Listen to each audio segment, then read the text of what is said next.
안녕하세요.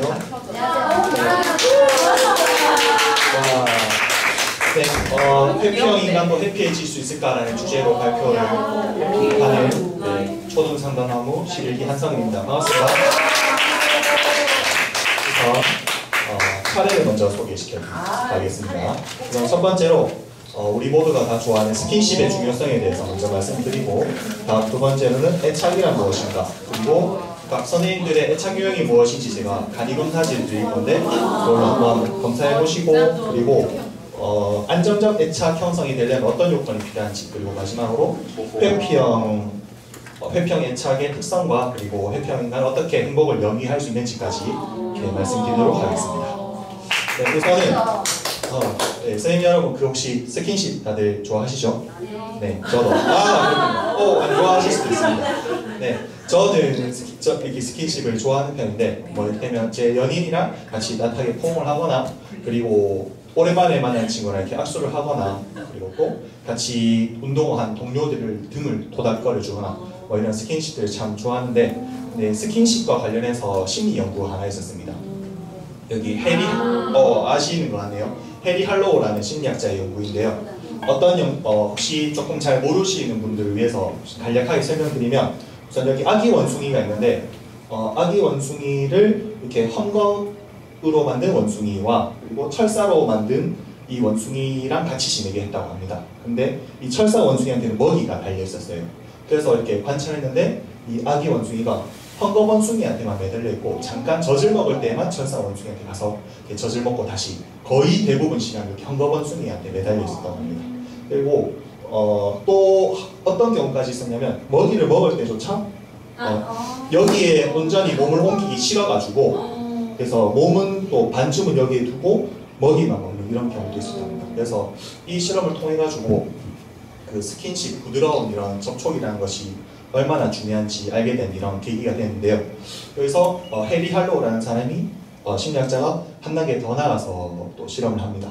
뭐냐면은 한 아기 원숭이는 그 철사 원숭이랑만 지내게 하고, 한 원숭이는 헝겊 원숭이랑만 지내게 했다고 합니다. 그러고 이 기괴하게 생긴 이 로봇을 보여줬는데, 이때 어떤 반응을 보이는지 보려고 한 목적이었거든요. 근데 이게 이상한 소리도 내는데 그 영상 잠깐 보여드리겠습니다.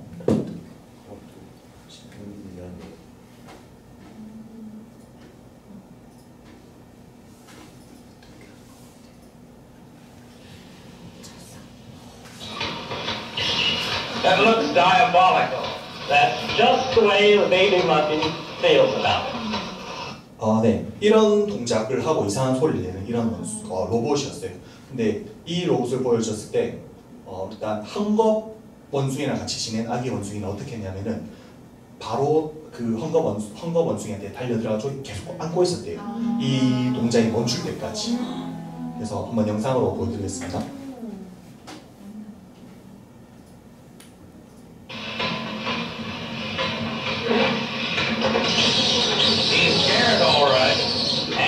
But any child will do in a similar situation. He runs away. 네, 이렇게 계속 붙어 있었다고 합니다. 그런데 철사 원숭이랑만 지낸 아기 원숭이는 어떻게 했냐면은 그냥 그 자리에서 비명을 지르고 소리를 지르고 자포자기하는 그런 행동을 보였대요. 그러니까는 의지할 데가 없었는 거죠. 그런 절망감을 느끼고 의지할 데 없어가지고 그냥 자기 자리에서 깽깽 하면서 소리 지르고 아무한테도 매달리지 않는 좀 자폐 증상 같은 걸 보였다고 합니다. 그래서 근데 그 장면을 보여주는 영상은 제가 뒤져봤는데 찾지를 못하겠더라고요. 그래서 해리 할로우가 이 연구 결과를 통해 가지고 되게 명성이 높아졌거든요. 그런데 또 한편으로는 이 실험 자체가 좀 잔혹하잖아요. 그래서 이 잔혹성 때문에 해리 할로우가 또 비판을 많이 받기도 했다고 합니다. 그래서 그 영상을 찾기 어렵게 된 것이 아닌가 하는 생각이 듭니다. 네, 그러면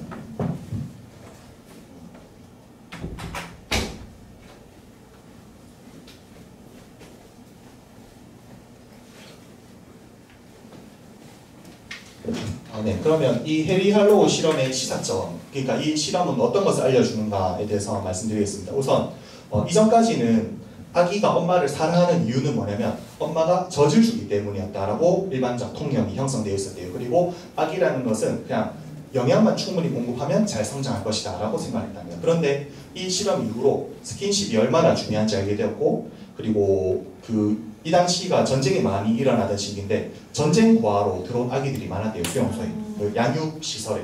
근데 이 아기들의 90% 이상이 제대로 성장하지 못하고 죽었다고 합니다. 그래서 이 실험 이후로 스킨십이 중요하다는 걸 알게 됐고, 그 보육교사들이 그냥 지나다니면서 아기 등에 형식적으로 손만 이렇게 대줬대요. 근데 그렇게만 해도 아기들의 그 생존율이 제법 많이 상승했다고 합니다. 네. 그러니까 좀 놀랍지 않습니까? 그죠? 제가 여자친구 다음으로 제일 많이 포옹하는 사람이 사실 명신혜님이거든요. 그래서 예, 그만큼 포옹하는 사람이 잘 없는데 참 명신혜님이 제 생존율을 높여주고 있다는 생각이 있습니다. 네, 그래서 스킨십의 이렇게 중요성도 같이 확인했으니까는 옆에 계신 분이랑 악수도 한번 하시고, 왜냐면 스킨십 포옹도 한번 이렇게 한번 해보세요. 네, 생존율을 높여봅시다. 네, 생존. 네. 근데 여기서 조금 더 나아가서 방금 이 실험에 참여했던 원숭이들을 이제 무리에 풀어줬거든요. 그런데 여기서 조금 문제가 있었습니다. 뭐냐면 이 헝겊 원숭이랑 지냈든 그 다음에 철사 원숭이랑 지냈든 무리로 다시 풀려난 원숭이들은 상당히 높은 불안감을 가지고 있고 적응에 큰 문제를 가지고 있었다고요. 근데 무엇보다 가장 큰 문제는 뭐였냐면 이 원숭이들은 엄마랑 같이 못 지냈잖아요. 이 원숭이들이 가장 큰 문제로 겪은 건 뭐냐면 청년기가 되어도 그러니까 이성에 관심 보이지 않았고, 두 번째는 결혼을 이렇게 이성관계가 맺어졌어도 자녀를 양육하려고 하지 않았대요. 그래가지고 우리 지금 대한민국이 당면한 문제 중에 하나가 이제 결혼율과 출산율이잖아요. 그래서 그 원인이 좀 여러 가지가 있겠지만은 뭐 이를테면은 빈부격차가 경제적 양극화가 심해지고 있고, 그리고 정치 상황도 그다음 불안정하고, 그리고 또 자녀 양육비도 많이 들고, 또 SNS가 많이 활성화되면서 느끼는 그런 심리적 박탈감, 격차 같은 것도 많이 있고, 또 우리 부모님들이 보여줬던 결혼 생활도 그닥 행복해 보이지 않았다. 뭐 그런 여러 가지 관점들이 있겠는데, 저는 지금 우리 젊은이들이 겪고 있는 그런 문제들이 여기 있는 이 아기 원숭이들, 그러니까 헝겊 원숭이 같은 부모님, 또는 더 심하면 철사 원숭이 같은 부모님. 아까 그 호정 선생님이 말씀하시면서 딱 와닿았는데, 그 거제 어머니는 가시고 아빠랑 지내는데 아빠는 새벽에 들어오신다면서요. 아마 그런 경우가 전만주는 철사 원숭이와 같은 그런 것이 아닌가 하는 생각이 들었어요. 그래서 이거를 다시 한마디로 하면 애착 문제인데요. 애착에 대해서 그러면 설명을 드리도록 하겠습니다. 오카다 다카시라는 사람은 일본의 정신과 의사인데 애착에 대해서 상당히 연구를 많이 한 분이에요. 그래서 이분은 애착이 뭐라고 했냐면 주변 사람들과 밀접하게 연결되어 있다고 느끼는 정서이고, 생애 초기 만 2세, 그러니까 우리 나이로 한 3세까지의 주 양육자와 얼마나 친밀한 감정적 유대를 맺느냐에 따라서 안정될 수도 있고 불안해질 수도 있다고 있습니다. 여기서 중요한 것은 생애 초기 3세까지가 결정적 시기고, 그리고 주 양육자, 그러니까 어머니가 주가 되겠죠. 뭐 아빠일 경우도 있겠고, 근데 그 주 양육자와 얼마나 친밀한 감정적 유대를 맺느냐, 이 두 가지가 핵심 키워드인 것 같습니다. 근데 저도 이렇게 애착에 대해서 계속 생각하면서 제가 느끼는 애착이란 뭐냐면은 친밀감에서 기쁨을 느끼는 심리 기제라는 생각을 했어요. 그러니까 친밀감을 통해서 기쁨을 느끼는가, 못 느끼는가, 적게 느끼는가, 많이 느끼는가, 이거에 따라서 좀 애착의 종류가 달라진다고 저는 판단했어요. 그래서 그 다음에 애착의 종류에 대해서 말씀드릴 건데, 안정형 같은 경우에는 나와 있는 대로 대인관계 속에서 기쁨을 느끼고 오래도록 친밀한 관계를 추구하고 유지하려고 하는 그런 애착 유형을 안정형 애착 유형이라고 합니다. 그런데 두 번째로 불안정형 애착 유형이 있거든요. 불안정형 애착 유형은 또 세부적으로 들어가면 세 가지가 있는데, 물론 여기서 더 있습니다. 근데 간단하게 주된 거 세 가지만 말씀드리면, 첫 번째로 불안형 애착 유형은 애착 시스템이 과도하게 작동해서 관계에 집착하는 거예요. 이를테면 다른 사람 마음에 너무 들려고 노력하거나 너무 과도하게 배려하거나 친절하거나 그런 사람, 다른 사람의 관심을 얻으려고, 그런 유형이고, 두 번째 회피형 같은 경우에는 애착 시스템의 작동이 억눌린 채 저하된 것이라고 썼는데, 그러니까 다른 사람한테 좀 차갑게 대하고 또 친밀한 거를 좀 추구하지 않는, 그냥 혼자 있으려고 하는 그런 경향을 가진 사람입니다. 그리고 미해결형 같은 경우에는 애착 대상으로부터 큰 상처를 받고 이를 치유하지 못해 어려움을 겪는 유형. 그러니까 즉 어린 시절에 주 양육자한테 학대를 받은 경우에요. 혹시 영화 부디 헌팅 아시나요? 아시는 분도 있고 모르시는 분도 있는 것 같은데, 부디 헌팅 어떤 내용이냐면 거기 맷 데이먼이라는 배우가 나오거든요. 근데 그 배우는 MIT 대학에서 청소부 일을 하는데, 근데 MIT 교수가 자기도 풀지 못한 수학 문제를 적어놔요. 학생들 보고 풀라고. 근데 맷 데이먼이 가서 풀어버린 거예요. 그래가지고 그 MIT 교수가 맷 데이먼을 자기 연구팀에 합류시키려고 하는데 너무 심각한 심리적 문제가 있었던 거예요. 아버지한테 학대당한 그 경험 때문에. 그래가지고 이 맷 데이먼을 로빈 윌리엄스가 거기서 상담가로 나오는데, 로빈 윌리엄스 맡겨가지고 조금 점점 치유를 하고 삶의 주체성을 회복해 나가는 그런 과정을 그린 영화거든요. 그래서 그 영화의 제일 중요한 대사가 뭔지 아십니까? 그렇지. It's not your fault. 네 잘못이 아니야 라고 로빈 윌리엄스가 계속 이렇게 말하는 그런 장면이 있습니다. 그래서 아마 그 맷 데이먼이 아마 미해결형 애착 유형이라고 저는 생각을 했습니다. 그러면 여기까지 이제 들어보시면은 아마 본인 선생님들 스스로는 이제 어떤 애착 유형일까 상당히 궁금하실 것 같은데요. 제가 여기 단위 검사지를 가지고 왔습니다. 근데 이 검사지가 나는 왜 혼자가 편할까라는 오카다 다카시라는 분의 책 뒷면에 있는 걸 제가 타이핑을 직접 한 거거든요. 그래서 이거를 파일을 드리지 못할 것 같아요. 왜냐면 이게 저자랑 그 출판사에 있으니까. 그리고 여기 조금 제가 생각할 때 민감한 질문들도 있거든요. 그래서 이거는 다 하시고 나서 집에 가져가셔가지고 이렇게 정리하시는 게 좋을 것 같습니다. 일단 나눠드릴 테니까 시간 10분 정도 생각하고 있습니다. 한번 해볼까요? 네, 알겠습니다. 대답 번호에다가 선생님이 1번, 2번, 3번 중에 몇 번 하셨는지 쭉 일단 먼저 옮겨 적으시고, 그 다음에 해야 되는 건 뭐냐면 잘 들어주세요. 그 다음에 해야 되는 건, 만약에 1번 문항에 대답 번호 1번 했으면 지금 A 칸에만 1이라고 돼 있잖아요. 맞습니까? 그러면 그 1에다가 동그라미 치시고, 2번 같은 경우에 내가 또 1번 했으면은 A 칸에 있는 1에다 동그라미, 2번 답을 했으면 C 칸에 있는 2번에 동그라미, 이렇게 하시는 겁니다. 3번은 그러면 없겠죠? 그렇게 해서 쭉 동그라미 다 하신 다음에 마지막에 보면 합계가 있습니다. 거기에 각 A, B, C, D별로 동그라미를 몇 개 쳤는지 그 숫자를 적으시면 되겠습니다. 네, 혹시 이해되셨을까요? 네. 오, 좋습니다.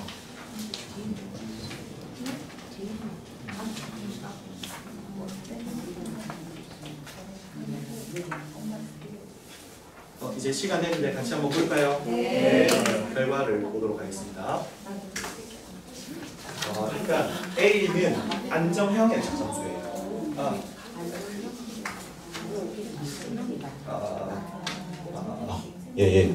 A는 안정형 애착 점수고, B는 불안형, C는 회피형, D는 미해결형입니다. 그래서 같이 있었을 거예요. B 같은 경우에. 그리고 가장 높은 점수가 이제 기본적인 애착 성향이고, 그리고 15점 이상인 경우에는 그게 아주 강하다고 볼 수 있습니다. 아주 그런 경향이 강하다. 그리고 10점 이상인 경우에도 강한 편입니다. 근데 가장 높은 점수가 있고 두 번째로 높은 점수도 그런 성향이 있다고 볼 수 있는데, 특히 5점 이상인 경우에도 무시할 수 없는 그런 결과로 살펴볼 수 있겠습니다. 네, 사진 찍으실 건가요? 네, 찍으셔야 됩니다. 내 발표 자료가 사진 찍히다니 엄청나군요. 이런 역시 PPT 잘 만드는 게 중요한 게 아니에요. 은경쌤 화이팅.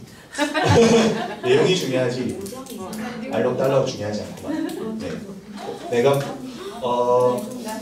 지금 여기서 이제 선생님들한테 그 어떤 애착 유형인지 여쭤보는 거 엄청난 신뢰인 것 같습니다. 그래서 마음속으로만 생각을 하시고, 그러면 그럼 어떻게 하면 안정적 애착 형성을 가질 수 있는지 이제 말씀드리겠습니다. 근데 아까 그 오카다 다카시 같은 경우에는 애착 형성의 주된 시기가 만 2세까지고 그 주 양육자로부터 이렇게 형성된다고 했잖아요. 그러면 그 당시에 어떻게 했어야 되는지에 대해서 말씀드릴게요. 두 가지인데요.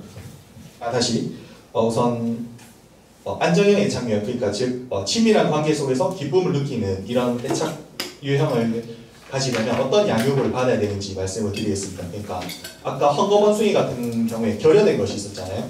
부드러움은 가지고 있지만은 결여된 것이 두 가지가 있었는데 뭐냐면 이 응답성과 공감성입니다. 그래서 응답성이 뭐냐면은 뭔가를 요구하면 그것에 대해서 반응하는 것이고, 공감성은 그 사람의 감정을 존중하면서 상대 입장에서 그 사람을 존중을 하는 것입니다. 그래서 아까 그 헝거 원숭이 같은 경우에는 부드럽긴 하지만은 그 아기 원숭이한테 응답을 하지는 못하잖아요. 그리고 또 무서운 아까 그 로봇 같은 것이 왔을 때 아기 원숭이의 마음을 공감해 주지도 못하잖아요. 그래서 그런 점들이 있기 때문에 아기 원숭이는 애착 형성에 있어서 문제를 겪게 되고 그래서 무리로 돌아갔을 때에도 제대로 적응을 하지 못한 것입니다. 그래서 이 애착 대상의 적절한 반응과 공감은 여기서 이제 좀 중요한 건데요. 애착 대상의 적절한 반응과 공감은 그 사람으로 하여금 인간에 대한 신뢰를 갖게 한대요. 신뢰를 갖게 하고, 두 번째는 뭐냐면 친밀감이라는 것이 좋은 것이구나 라는 생각을 갖게 한답니다. 다시 중요한 게 한 번 더요. 인간에 대한 왔어요? 어서 다시 첫 번째는 인간에 대한 신뢰, 두 번째는 친밀감이 좋은 것이구나. 이 두 가지입니다. 이게 핵심이에요. 근데 애착 형성이 제대로 되지 않으면은 인간에 대해서 불신감이 높아지겠죠. 그리고 두 번째는 친밀감을 형성해도 그렇게 좋은 것이 아니구나, 오히려 불쾌하구나, 이런 생각을 가지게 된 겁니다. 네, 그래서 응답성과 공감성이 상당히 중요한 것 같습니다. 그래서 저는 응답성과 공감성 하면은 하나 상담나무에서 떠오르는 에피소드가 있는데, 기본적으로 상담나무가 이렇게 공감을 바탕으로 한 응답을 상당히 잘 해주시잖아요. 생일 되면 자자자 이렇게 해주시고 축하해 주시고 하는데, 저는 상담나무에서 겪었던 일 중에 딱 기억에 남는 여러 이런 에피소드들이 있지만 딱 기억에 남는 거는, 예전에 코로나 때 제가 그 줌 회의를 개최하는 역할을 맡았었거든요. 줌을 여는 거. 근데 제가 줌을 한 번도 열어본 경험도 없으면서 게을러가지고 연습도 안 하고 그냥 있었단 말이에요. 근데 딱 시간 돼가지고 한 5분 전부터 누구나 다 하는 건가, 나도 하겠지 하면서 했는데 안 열리는 거예요. 안 열리고 사람들 안 들어와진다고 막 이렇게 카톡 차이 막 불러가고 있고, 그래가지고 이러면서 막 이렇게 하고 있었다고 막 여기저기 전화해가지고 어렵습니다. 열었어요. 딱 열자마자 다른 분들이 다 이렇게 저한테 막 위로해 주셨는데, 근데 이상하게 윤선이 목소리가 저한테 딱 들어왔어요. 윤선이가 뭐라고 했냐면, 쌤 줌이 잘 안 열려가지고 엄청 당황하셨죠? 이렇게 하는 거예요. 그러니까 그 말이 계속 제 마음속에 남았어요. 그 말이 왜인지 모르겠어요. 윤선이가 내 애착 대상인가? 중이 약자도 아닌데 왜 윤선이가 깨닫는 것 같습니다. 그래서 그때 제가 깨달은 것이 뭐냐면은, 어떤 사람이 곤란에 처했을 때 이 사람이 딱 필요할 때 딱 그 말을 해주는 것, 타이밍이 정말 중요하구나 하는 거를 딱 알게 됐거든요. 그리고 잠시만요. 그리고 아까 말씀드린 것처럼 애착 유형이라는 것은 만 2세까지 주 양육자한테 형성이 된다고 하는 것이 이제 연구자들 공통된 견해이긴 하지만은, 근데 이렇게 뭐 성인이 되어서도 이런 경험, 이런 소중한 경험을 하게 되면은 그때 이후로 제가 다른 사람 필요한 말을 해줘야겠구나라고 결심을 했잖아요. 그거 자체가 좀 인간에 대한 신뢰를 회복하고 그리고 친밀감을 추구하는 그런 방향으로 나아갔다는 생각이 듭니다. 그래서 성인이 되어서도 분명 애착 유형은 조금씩 변화될 수 있다는 생각을 하게 됐습니다. 네, 그러면 그 다음으로 이제 회피형 애착 유형의 특징에 대해서 말씀드리겠습니다. 아마 저는 회피형 애착에 상당히 관심이 많습니다. 왜냐하면 제가 회피형 애착 유형이기 때문이에요. 처음에 그 책 가지고 검사했을 때 16점이 나왔어요. 회피 부분. 하고 상당히 강하다고 볼 수 있겠죠. 그래가지고 혹시 주변에 선생님 스스로가 회피형 유형으로 나왔거나 아니면은 주변에 이런 특성을 가진 분이 있으면은 좀 이해를 돕는 데 참고가 됐으면 좋겠습니다. 우선 첫 번째는 친밀한 관계 형성, 친밀한 관계, 신뢰관계를 맺기가 상당히 어렵습니다. 왜냐하면 애착 대상으로부터 공감을 바탕으로 한 응답을 받아본 경험이 적기 때문에 아까 말씀드린 것처럼 인간에 대한 뭐가 높다고요? 불신이 높고, 그리고 친밀감은 추구할 만한 것인가요? 아니라고 생각하는 거예요. 그래가지고 그 사람이랑은 친밀한 관계를 맺기가 상당히 어렵습니다. 다음 두 번째는 가급적 다른 사람들의 도움받으려고 하지 않아요. 혹시 주변에 그런 사람 있습니까? 내가 그런가? 나랑 같은 관계? 그 사람은 왜 도움을 안 받으려고 하냐면은 내가 내가 상대한테 바라지 않고 또 상대를 사랑하지 않는 것이 내가 상처를 덜 받는 길이라는 생각이 내재화되어 있기 때문이에요. 네. 바라지 않고 사랑하지 않는 것이 내가 상처를 덜 받는다. 다음 세 번째는 회피형의 응석은 상대를 자기 마음대로 하려는 건데, 그래서 회피형이랑은 친해지면 친해질수록 좀 거부감이 든다라고 책에서 소개하고 있습니다. 그러니까 제가 혹시 아는 분 계시는지 모르겠는데 상호가 죽으면은 제가 뭐라고 하는지 아시나요? 호상. 상호 너는 죽으면 호상이다 이렇게 하거든요. 상당히 거북한 농담이잖아요.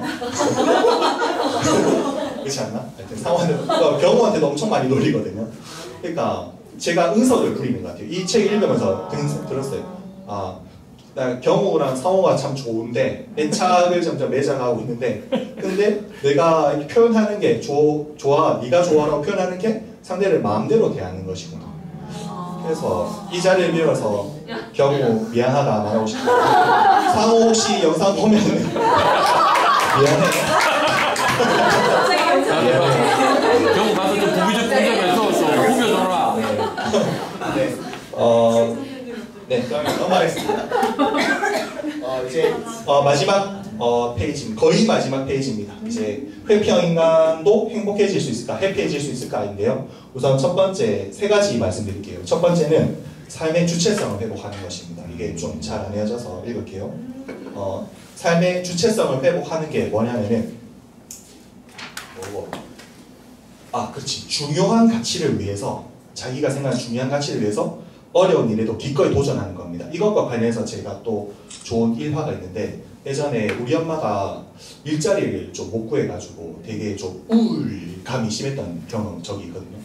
우울감이 엄청 심했어요. 막 진짜 표정 안 좋고 계속 무기력하고 그렇게 계셨어요. 그래가지고 제가 제 아는 분한테 가가지고 머리 숙이고 사정하면서 우리 엄마를 눈물 맺는다 이렇게 도와달라고 말씀드렸어요. 그래갖고 엄마 이렇게 됐었거든요.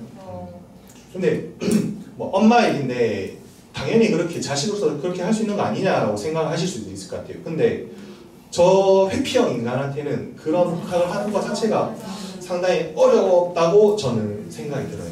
네.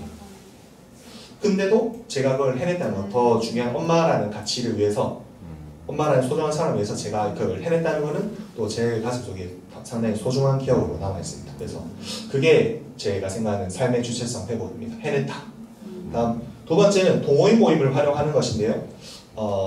회피형 인간은 회피형 인간은 이렇게 뭐 와서 수다를 떨거나 아니면 자기 신상에 대해서 이야기하는 것을 잘 못해요. 대신에 자기 관심사라면 조금 이야기가 달라집니다. 자기 관심 있는 분야.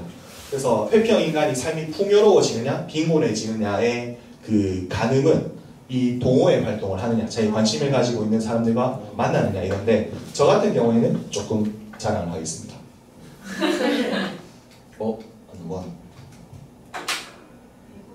그렇지. 일단 보자. 오이씨, 뭐 이거. 자, 일단 저 같은 경우에는 이렇게 배구도 취미로 하고 그 영상인데 제가 제일 좋아하는 배구 영상입니다. 자, 한번 들어보겠습니다. 되겠나? 예, 하시죠.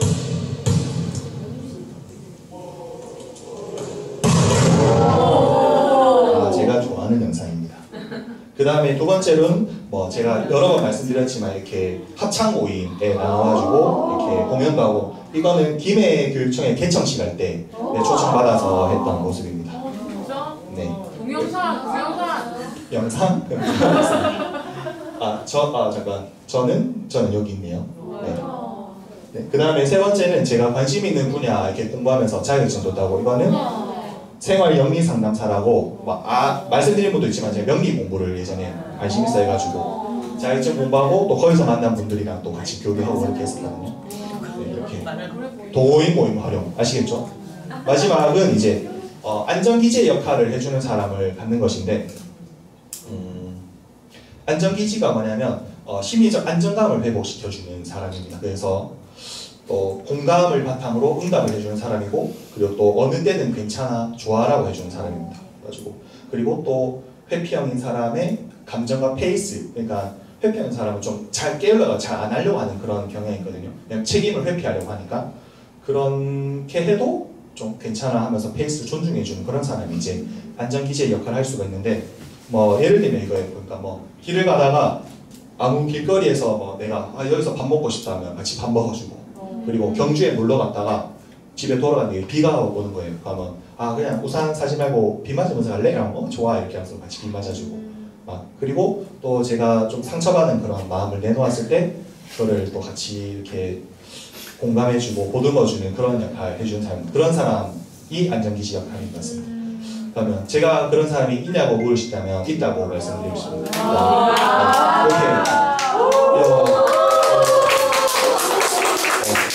뒤에 길거리 아무 이름 없는 뭐 음식 같은 건데 거기서 같이 밥도 먹어주고, 그리고 경주에서 비 맞으면서 이렇게 갔던 내 모습, 그리고 네, 귀엽죠. 그리고 또 이렇게 같이 멋진 사진도 같이 찍어봤습니다.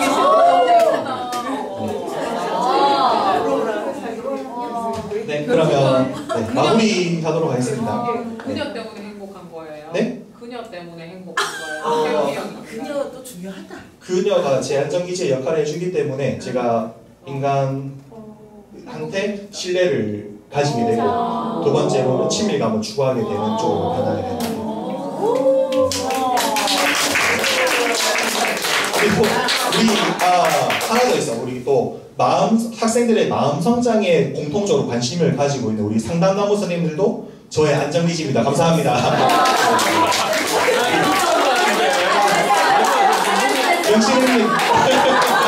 영신님 보셨죠? 네. 그러면 네, 마무리하도록 하겠습니다. 네, 우선 남았어. 자, 그러면 긴 이야기 들어주셔가지고 감사하고요. 그리고 회피형의 애착은 이게 조금 슬픈 말인데, 어차피 사람들은 나를 진심으로 대해주지 않으니까 기대도 소용없다는 그런 상황에 적응하기 위해서 몸에 밴 행동 양식이라고 하거든요. 그래서 저는 제법 오랫동안 회피형의 행동 양식으로 살아왔는데, 이런 상담나무 선생님들 그리고 고마운 사람들로 인해 가지고 생애 에너지를 조금씩 회복해 나가고 있습니다. 그래서 오늘 제 이야기가 혹시 오늘 검사 결과 회피형이 나온 선생님, 또 주변 가족 아니면 가까운 분들이 회피형 애착 유형인 것 같은 분들한테 도움이 됐으면 좋겠습니다. 네, 감사합니다.